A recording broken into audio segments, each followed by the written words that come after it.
रणजित सरदेसाईवाले बोलतात, लोक कहते आहे, तू कुठे बाहेर जातो लोक कहते म्हणायला. बोला.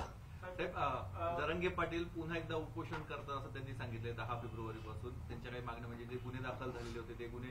बघा, मी त्या दिवशी जेव्हा जरांगे पाटलांना भेटायला गेलो तेव्हा त्यांच्या समोर लोकांसमोर मी तेव्हा सांगितलं होतं हे होणार नाही.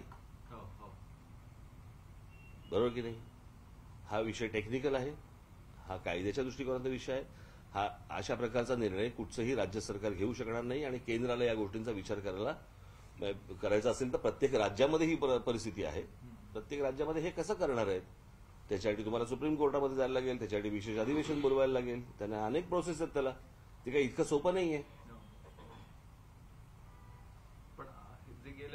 मला असं वाटतं मराठा समाजातल्या माझ्या बांधवांनी भगिनींनी मला असं वाटतं या गोष्टींचा विचार केला पाहिजे. मागे एकदा तुम्हाला सगळ्यांना तापवले, तुम्ही मोर्चे काढले, सगळेजण तुम्ही आलात, मुंबईमध्ये आलात, सगळ्या ठिकाणी मोर्चे काढले. हे परत आता दुसऱ्यांदा झालं. बरोबर आहे.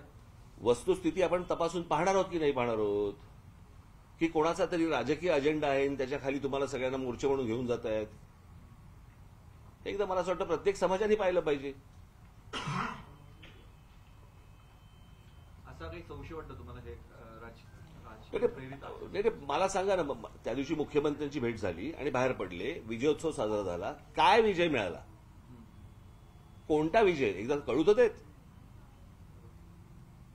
जो मराठा बांधव भगिनी जे गेली असतील तिथे मोर्चाला त्यांना कळलं का काही काय झालं नेमकं? आणि जर झालेलं नाहीये त्याच्यामध्ये जर समजा तुम्ही आनंद व्यक्त करत होता तर आता परत उपोषणाला कशाला बसताय? झालंय ना ती गोष्ट तुमच्या मते, मग परत उपोषण कशासाठी?